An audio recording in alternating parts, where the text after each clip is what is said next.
So if I get this right then, I take your point, which you want to explore a bit more, Satvinder, about when you get there to stop this bounce back and how you structure to deal with that. I take your point about this European directive, which I think we need to look at and explore, and presumably it affects more than just this field. It must affect right across the field in terms of development. So that needs exploring. Is it, and your pathways thing, is there anything else in particular? Because what we obviously clearly, to get it down to the symbol, not really, we want to see diagnosis improved and outcomes improved. So before I ask anybody else if they've got any comments, can I just ask for witnesses, is there any last thing in terms of that they feel they haven't said? Data. We urgently need really good, solid data on all of the cancer work that we do, and there's a lot of effort going in the National Cancer Intelligence Network to do that. But we still are, because Connecting for Health died, basically, we are dealing with huge numbers of different systems collecting that data. We need urgently to have, I think, a rule in the NHS which says, if I am an IT supplier and I sell a piece of software to the NHS for a sum of money, and usually a great deal of money, I must forswear that I will allow my system to exchange data with any other system in the NHS, so that we do not have this additional cost that when a hospital has introduced a patient administration system, when it wants to put data into the cancer system, there's a cost associated or any difficulty whatsoever. We must come up with rules and schedules which allow all health data to be shared between all systems that we use in the NHS. And we must make it easier to do so. So, in other words, when I'm doing my work as a doctor, I need to be putting my data, my clinical data, into a system that automatically collates that information and means that I don't have to pay another data manager to put the same data in all over again. It must go in automatically. It must be part of the way we work. In other words, really good electronic patient records. We have to move forward with that, even though it makes most people in the NHS cringe to hear the word electronic patient record because of what happened to Connecting for Health. That was a huge and horribly wasted effort.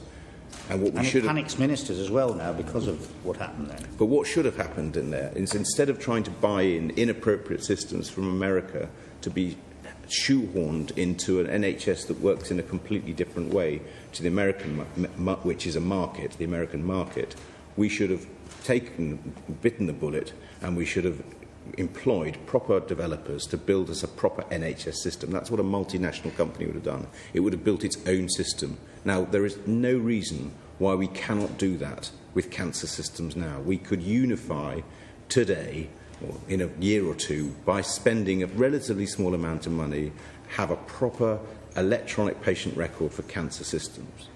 And that's what I think we should do. That way we will find out if patients are bouncing backwards and forth. We will find out and be able to measure the quality of doctors, including diagnosticians like myself, his ability to do their work. We will find out very quickly whether referring directly for CT scanning is a good idea or whether it's a terrible idea because we waste money on unnecessary CT scans. We need that data, and we can only do it by having proper data systems. Thank you for that. I'd like to come back to the patient, and I think Sophie and her colleagues are very important here, and the point you made as well, and that is the two groups of patients. One is the palliative care patient, for whom you can't offer surgery, and also very importantly to me, obviously my patient, the one that I've operated on, and when they go back to their community hospitals or their communities where they're looked after, and here of course the GP role is very important. The problem with the GP role here is that the chances are the GP is only ever going to see one, perhaps two pancreatic cancers in his entire career. So, you can't skill up the GPs just to look after that one event that might take place, or it may even not take place in his entire career. So there's a problem there. And I think really what we need is the skilling up of people like Sophie much more, who are not sitting in the ivory tower, but are in the district hospitals or attached to the GP practices and so on, who can look after my patient and report to me when there's a problem. I think there's a big problem there of patients who run into nutritional problems. We discussed this just the other day. And all sorts of other problems, post-surgical problems, and the problems are not reported upstream to the ivory tower for someone to make a decision on. And I think that's a big area that's underserved in that important, precious population. Precious patient gets a resection and survives for a year or whatever, and then starts to run into problems. That's a very precious patient. Yeah. I mean, there's something like 30% pancreatic patients who don't have a clinical nurse specialist or contact number of them at all, you know, and the whole sort of area from breaking of the diagnosis, sometimes the long process of actually getting the diagnosis proved, it's torturous. Whether they get operated on and then sit and wait to see whether it recurs, and obviously, you know, high percentage it does do. You know, I mean, it's really is a very emotional journey for them and their families. And, you know, we are, for those of us who are lucky enough to have a job such as that, you know, you are constantly taking phone calls from people who either need dietary advice, you know, or just reassurance, support, or just to be heard, you know. Yeah. It's, so, you know, but likewise, even if you are in a post of CNS, there is the... you know, I mean, I know from my colleagues nationally, there's, you know, the jobs are sort of under threat from the point of view of either being reviewed or otherwise things like being used as a fill-in for sort of ward sort of shortages. And that also becomes a problem because your job gets diluted down. Yeah. I mean, certainly we've had evidence from the patient side and relative side that the clinical nurse specialist is fundamental in one sense in their ability to have some contact with what is happening and going on around the whole situation. So we've had plenty of support on that line. Just can I just add to that, because I think that's a really good point about having people who are subspecialists within the district general hospitals and taking that on board. One of the things that London Cancer is going to do is to say that if a district general hospital wants to apply to take part in managing patients with pancreatic cancer, they will need to have 2 HPB subspecialists who will be trained up to work precisely with the centre to make sure that follow-up and care and that continuity of care is kept. I think it's a very good point. I think also in terms of the data systems, it's not just, these data systems are not just about data, they're about communication. And if you have got a problem with the patient and you can look at it at the centre and say, look, we've got, clearly with this patient's running into dietary problems because they've self-reported it on the patient portal side of it, then that need can be met as well. So data is important, communication is vital. What have I there? Any other comment? No? Well, I was actually just wanting to raise exactly that question, because one of the other things that we've looked at, I mean, there's the issue of early diagnosis, there's the issue of outcomes, but the other big one, it seems to me, is the fact that patients seem to report a lower assessment of the quality of care they're getting in for pancreatic cancer than some of the others. So you've actually moved on to that issue, and SAFE's input was very, very valuable on that. But you know, that is the other area of concern, I suppose, is making sure that the care, even for those for whom there is no long-term hope, that they're getting a good service from the NHS. Any comment? Yes. 50% of pancreatic cancer patients come through an A&E, and you haven't mentioned that. How can we improve diagnosis of those who come through A&E? Having A&Es not recognising that their role is not just to diagnose accidents and emergencies and legs that have fallen off. When patients come to doctors, they come to a doctor. I think the point you made earlier. If you come to if you are a doctor and a patient comes to you and they have got a problem, it is your duty to deal with that problem, not just to deal with your silo of that problem.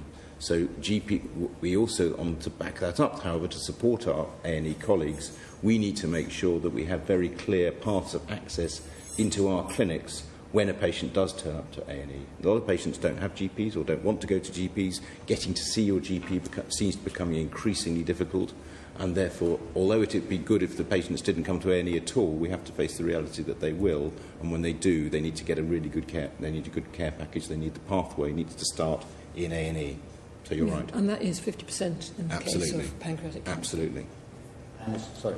I just wanted to take up on that point about the GPs. The patients, I had a patient who had these vague stomach symptoms. They go to the GP, it might take a week or two, it's not regarded as urgent.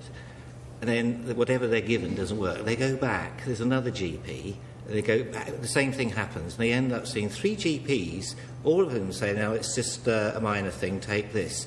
They don't seem to get the fact that this person has gone again and again and again and is not going to for something to do. I mean, it really is an effort. And that again is getting a GP appointment is very difficult these days. I couldn't believe what my patients told me until I needed to arrange for a family person. I couldn't believe how difficult it was to get hold of the GPs, and the fact when they did go, they saw a different doctor who actually knew what was wrong with them and had to start and reiterate the whole thing over again.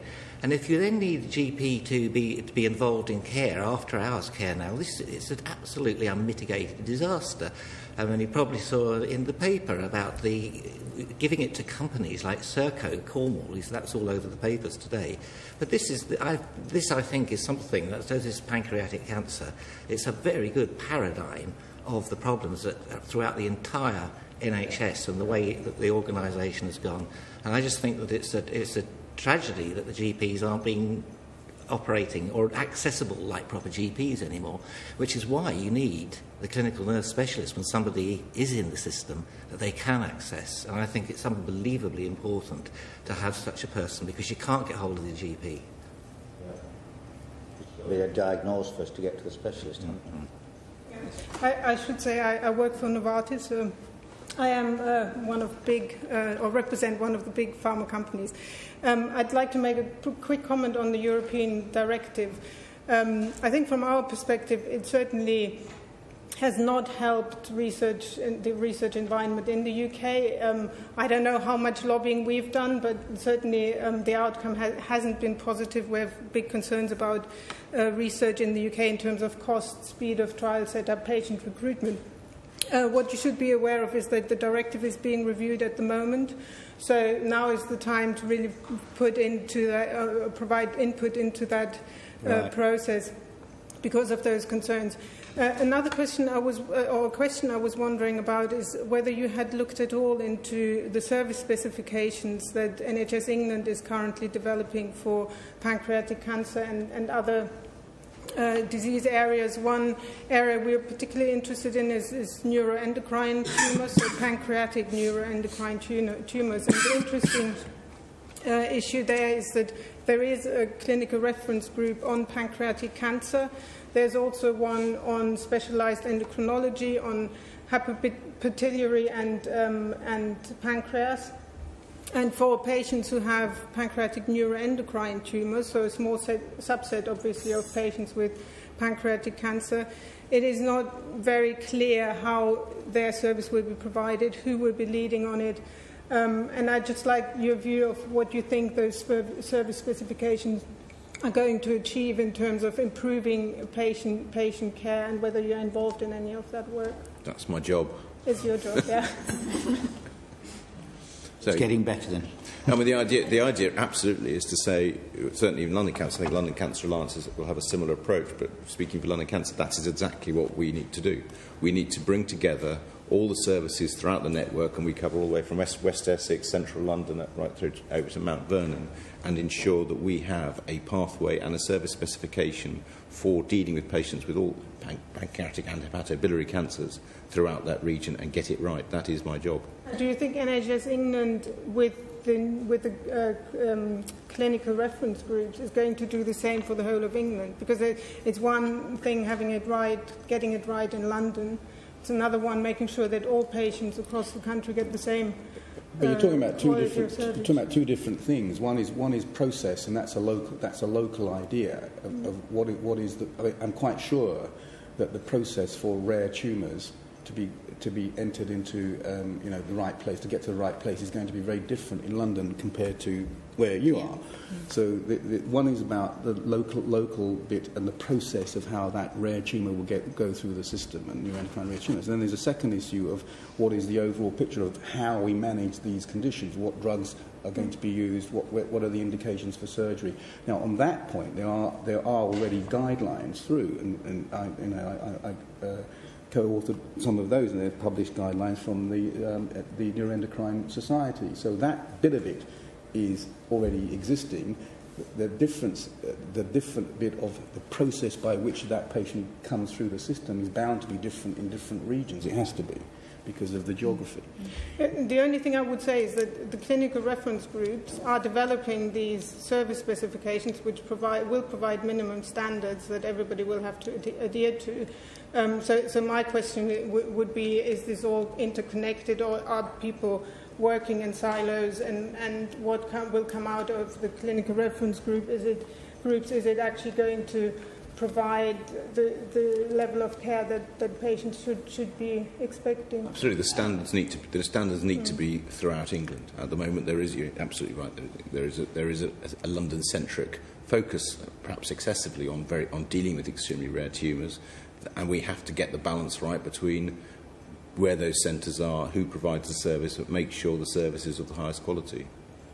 Sorry, Angus. I just wanted to jump in and kick the ball again, because if they are really looking at the European Trial Directive, I think probably the most important thing we could do from this would be if they could actually have that mega input into it, how much problem it's causing and the costs, etc., in England.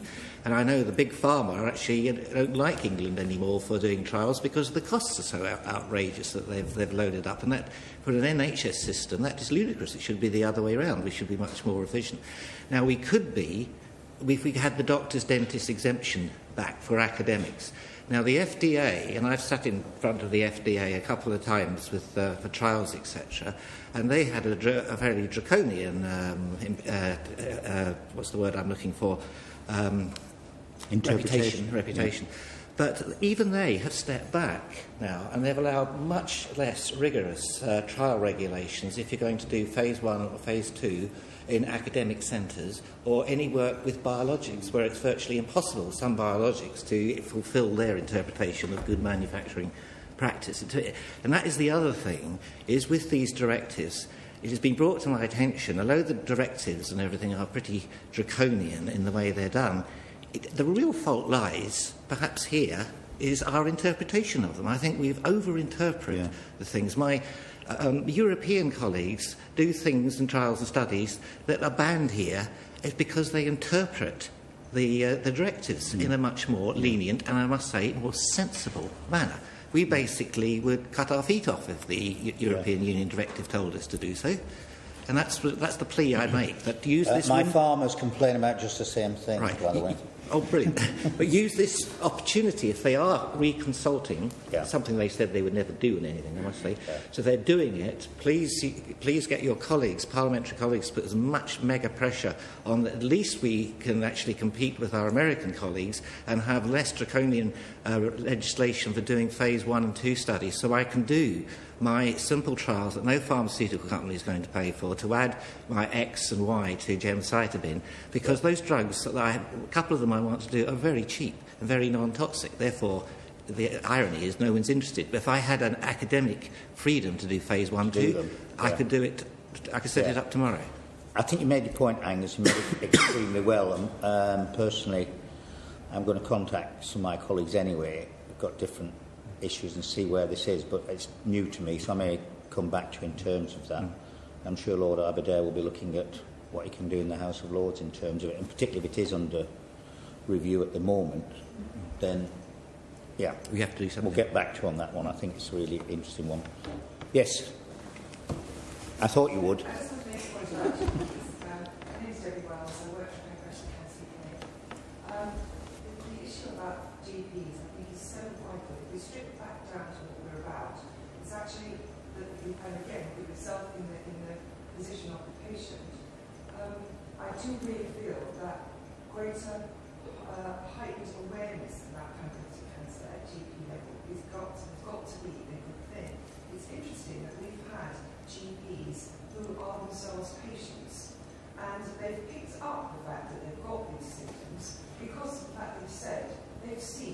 2 cases in their career. So surely, greater education awareness is going to benefit.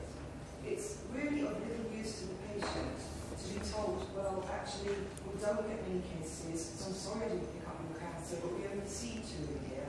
That wasn't any consolation to me and my family. We lost my daughter at 27 years old. She went to her GP on 10 separate occasions before being referred. Yeah.